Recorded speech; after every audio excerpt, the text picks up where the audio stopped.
Good evening. Happy Thursday. I feel like it's been a while since I've seen you guys, but welcome back to one of my favorite shows, Make It Alexandria with Alyssa Kovach of Alexandria Makers Market.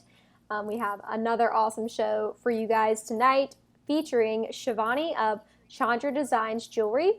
Shivani is a jeweler who handcrafts pristine and fine and delicate and intricate necklaces, bracelets, earrings. Oh my goodness, she does everything and it's all gorgeous and it's all handcrafted and it's all very meaningful. So I'm excited to show you guys some of her designs and jewelry. So let us wait no longer and I will bring on Alyssa. Thank you so much, Grace. Happy Thursday, Alexandria. Thank you for joining us here on Make It Alexandria. This is my opportunity to show off all the amazing makers and creators that live right here in Alexandria. And Shivani, I don't think I could have given a better intro than Grace did. Her work is gorgeous. I would love to welcome her on so that we can get to know her a little bit more. Hi, Shivani. How are you? Hi, Alyssa. Thank you for having me. I'm good. Looking forward Yes. to the weekend. It is Thursday. It's so close. I'm so excited. And we are going to actually see each other in person this weekend, which we will talk about more. But before all of that, let us get to know you a little bit better. If somebody was just discovering Chandra Designs jewelry, give us a little bit about how you got started with your brand. Thanks, Alyssa. It's a great story. It's very close to my heart um, because the birth of Chandra Designs came about with the birth of my son. I feel, even though the company itself started only 2 years ago, it's very new in that sense. But the idea and the inspiration started when my son was a toddler. You might have heard the story, Alyssa. I think we've talked about it. But my son was a toddler and he was teething really badly. And I did my research and I came across Baltic amber, which is the stone and the healing properties of Baltic amber. It has very good anti-inflammatory properties, and especially if you put it close to your skin. So I got a necklace for him, and he rocked that necklace, and it was magical. It worked. There was no more crying, teething, all done. And that led me to this journey of just exploring gemstones and all their different healing, magical properties. Um, and about 2 years ago, it finally came to fruition. It seemed like a very natural progression for me because I travel to India a lot, being Indian, and the gemstones there are just gorgeous. So I really enjoyed sourcing those gemstones, making this jewelry, and then there you have it. Like, Chandra Designs was born, and it's been a fun time. At what point, I think maybe, did you get started just making the jewelry for yourself, for your own benefit, or did you really jump in thinking, I want to make this a business? Started doing, like, making a few pieces on my own. I mean, everything is self-taught, so I learned on the job, as you may. And I started getting these gemstones back from India, and friends and families love them, and it just seemed like, okay, maybe I should, start a business with it. And doing something I love, it gives me the flexibility. As we all know, small business owners, it's a lot of work, but you're the boss, and so you juggle a million things. But you can also set your own time. And with a kid in the house, it just worked for me. The whole package. And so I started this business 2 years ago, two and a half, and then COVID hit. And so the last 18 months were interesting, but I am so excited to get back to uh, my first in-person event since COVID hit, with on Sunday with the Alexandria Makers Market, that is being hosted. So I cannot wait. I cannot wait. And we definitely will be sure to talk all about that. But I would really love to know, like, let's talk about some of your designs and maybe some of the influence or inspiration for where you are sourcing those things? Yeah, so like I said, the important part of my jewelry are stones. Everything is based around the stones and the properties of the stones, as well as just the quality. For me, like I wanted to make affordable jewelry, but that was very high quality. So I wanted to get the best stones that I could find. And actually, India is the perfect place for it because you have all the stones from all over the world that actually that are sourced and come to India to get cut. And so you can find everything, and you have master crafts people especially in this town called Jaipur, where they cut the stones. So I started creating relationships where it's there every time I go, and it was really interesting to sit down with them, talk to them, learn about their lives, as well as be a part of that journey of like seeing the stones being cut right in front of you, picking the stones, sourcing them. It's mind blowing how many gemstones there are in that city, and just finding that perfect stone for a piece that I had in my mind that I wanted to work on. It's a glorious feeling, and so I wanted to bring that experience of, because it's the whole package. It's the people who cut these stones, bringing it back here, working with it, creating this jewelry. So that was very important to me, finding the perfect stone. And then finding the perfect customer for it, which is a very important part of it, because like I said, every stone has different meanings, and I have clients coming to me and being like, hey, I've been feeling very anxious, or I need something to help balance my nervous system. And, it's tourmaline, which is actually the October stone. I'm going to show you. I was just working on this necklace today. Sorry. There we go. If you can see the colors on it, and it helps. It's an October stone, and it helps balance the nervous system. So it's finding that perfect mix of what people want, what will help them, and these perfect stones for them. What I find so interesting is that you do have a lot of knowledge about these stones and what their different backgrounds are. But what I think was new information to me was really how the relationships that you have in India and how you source your stones. And I think that that is probably what sets your brand apart. These are not stones that you went to a craft store to purchase Right. to make your jewelry. These are, I mean, there's just so much that goes into that I don't think people are aware of when they pick up a necklace necessarily and think, oh, this is pretty. But just to think of all the hands that were a part of that, to get the stone, to cut the stone, for you to pick out the stone, there's just so much that has gone into that necklace at that point. It's really incredible. So, talk to me then about some of maybe your favorite pieces. What are you really enjoying creating right now? So, actually, one of these things that I've been working on that I actually talked about and launched the last time we spoke back in spring, I think it was. Um, and I thought it was very apt for that moment in time. And they were face mask chains that, I thought, hey, I'm going to launch this. It's going to be fun. And then maybe in a few months, we'll be done with it. And then we can pivot to turn them into, just regular eyeglass chains. And here we are, it's still something that we wear and we need. There you have it. But it's really fun to work with because I like choosing the stones. Again, everything that I wear and I want my clients to wear, I would like it to be very intentional, so I like picking the stones for these face mask chains because, this one here, we have turquoise and we have coral. Now, turquoise is a deeply protective stone. And I thought, what better time to wear it than during COVID?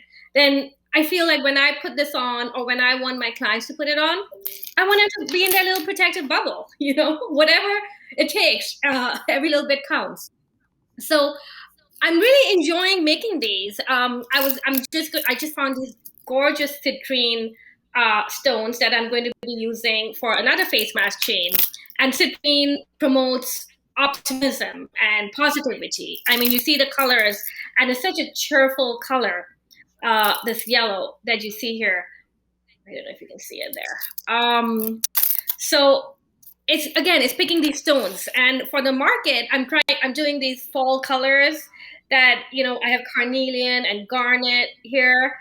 So very it's kind of fun in a way to work on these face mask chains. I actually need one. I think that that's going to be my top purchase on Sunday because it is something that is just practical, but yours are very beautiful. Yeah, yeah. So, is it safe to say or to assume that you're not really mass producing your designs? Meaning, if there's an item that really catches one's eye, you're not going to have 10 or even 20 of the options. You've hit the nail on the head. I'm I'm not good at repeating the same thing again and again. I like to make very individual pieces. And I also love doing custom orders. That's a very big part of my business, um, which gives me a lot of joy because it's an interaction with my client. I have clients coming in with birthstone requests are a big thing. And it's really fun to do it because it's fun to see the combinations that will come up when you do birthstone requests, because a lot of clients and customers, they like to do we'll do something like this.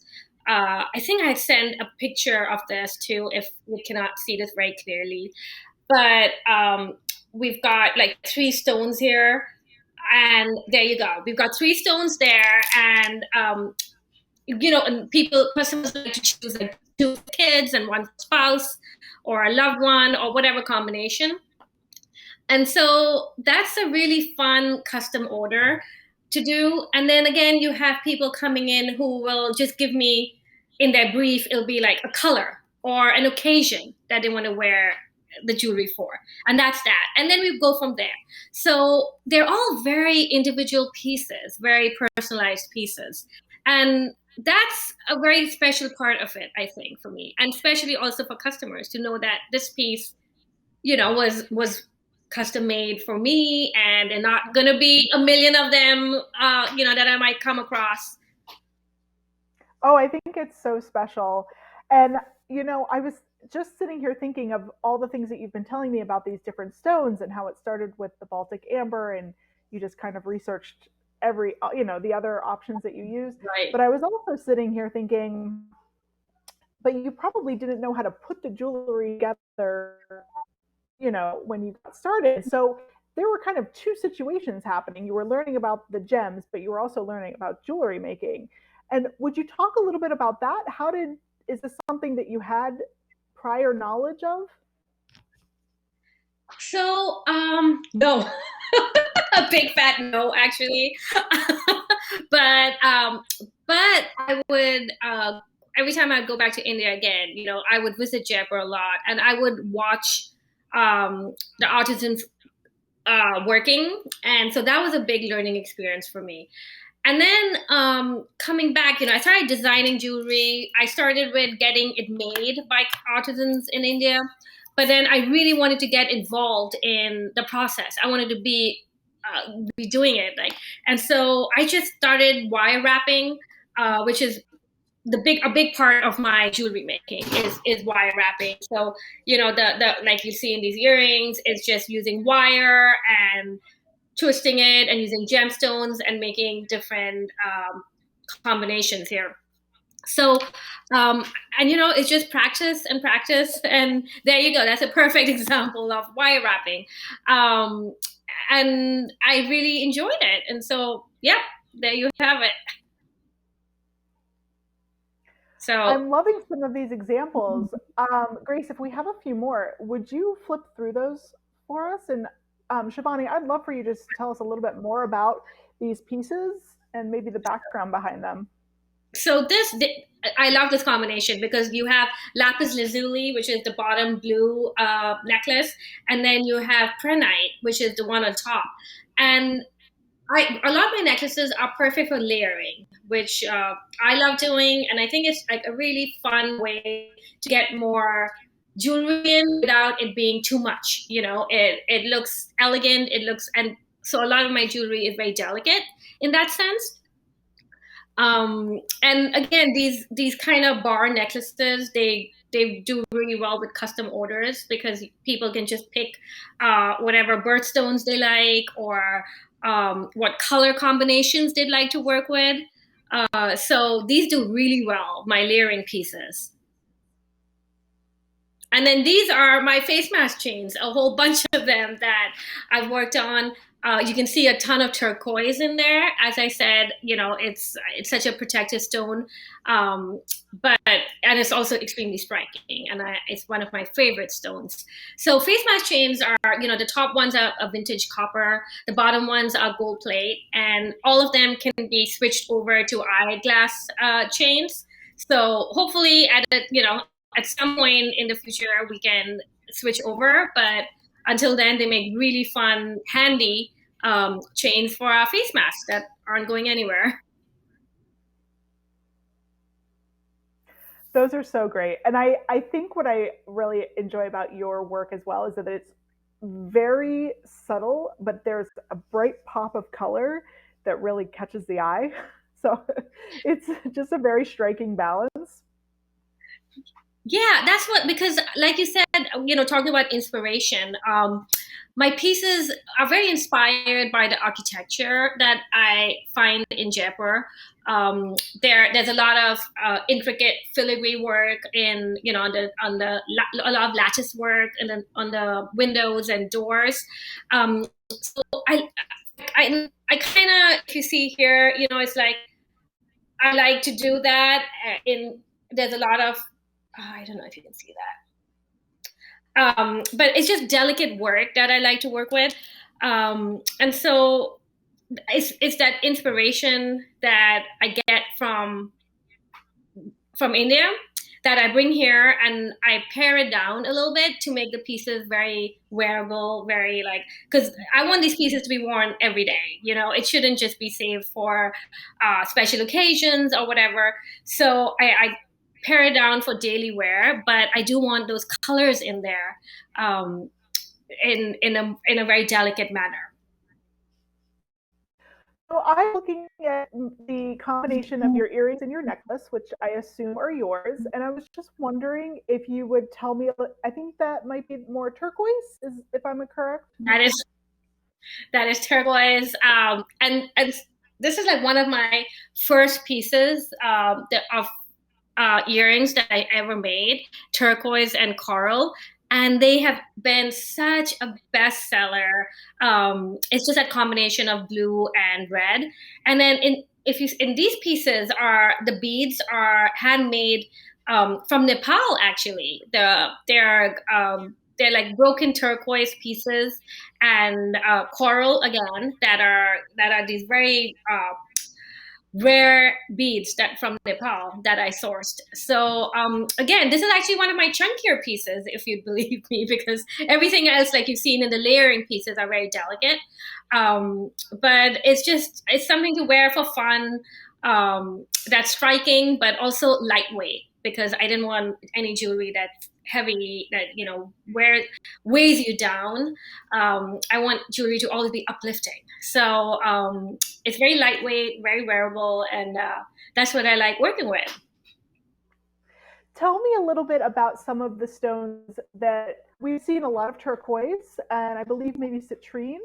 Are there other stones that you really like working with simply because they are what they are? And that's what I'm looking around. I do love working with smoky quartz, and which is just quartz basically, but the colors of it are just gorgeous, especially when you get faceted stones for it. It shines it, and again, it's a very healing stone. It balances all your chakras. So it's a good stone to have. Sorry, my dog is being walked out. So it's a good stone to have in your arsenal of jewelry, which you can get in different colors. And so we've got those. We've got these pyrite and emerald stones that I love working with. I'm loving these combinations these days of dark colors too, which are kind of perfect for fall and coming into winter now. So some kind of moving towards darker garnets that we have here and smoky quartz again. These combinations are doing really well in this season, I would say. And then the healing properties of all these stones are so strong. I like I like to talk about them, and so you can see in. I like my customers to be able to go to my website and check. I write every piece has a write up about the stones and how they would work for you, and so that's a really fun way for customers to be able to go back to their pieces, read about them. I like to give little printouts of each stone in my packaging, which I actually talk about too, actually. Um, so because it's a big part of my jewelry. Oh, I think it's a very important part. I'm kind of getting a fuller picture of just really how this all comes together. And I think for me, when I think about your brand, the word intention comes to mind. And maybe you've even actually said that this evening, but you seem very intentional with each step and Mm. each part that puts the whole piece together.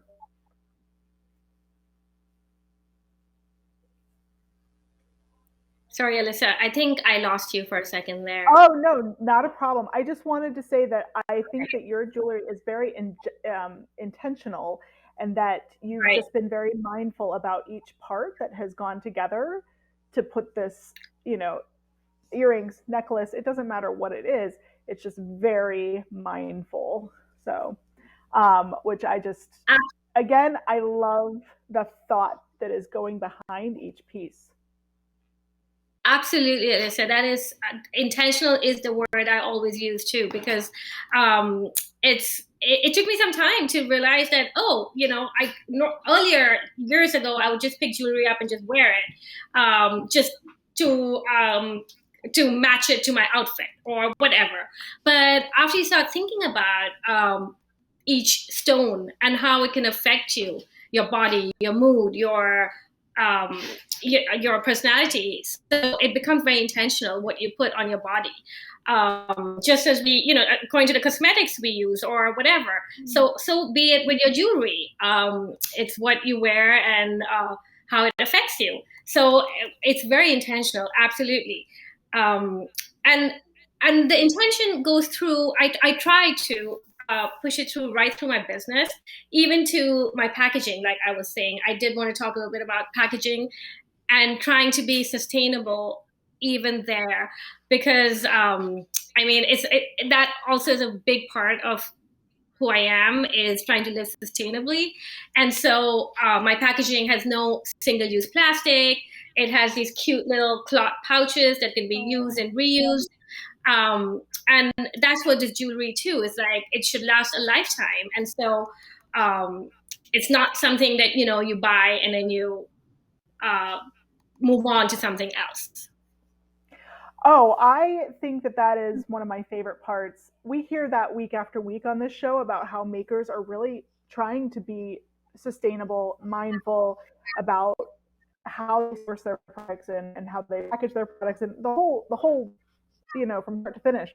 But again, I think that that's why continuing to promote shopping local and shopping small is because we are the ones behind those brands thinking, I want to do this as as best I can for the whole spectrum, for the environment and for my customer. And there's just so much intention that has gone behind each step of the way for you. So I just think that you've excelled at each step. So I appreciate your work really.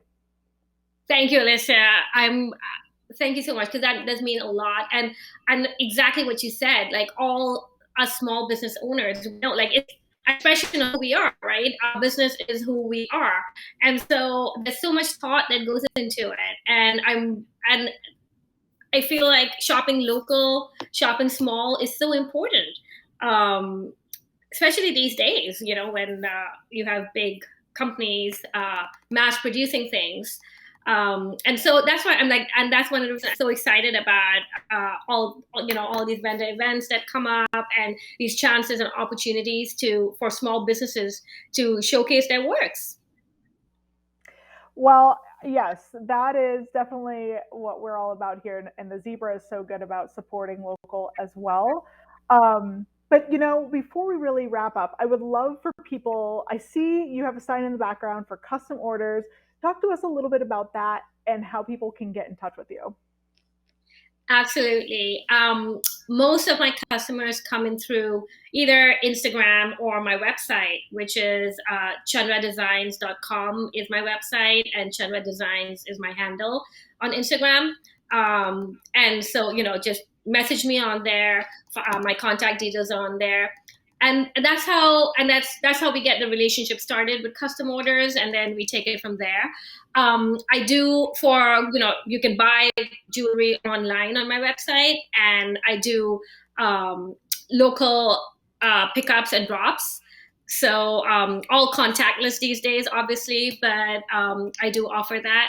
So it's a good way to get a quick piece of jewelry in that you need, and it's most times my turnaround is a day. So it's easy for most of my customers. But yeah, the website and Instagram are the quickest and best way to get me.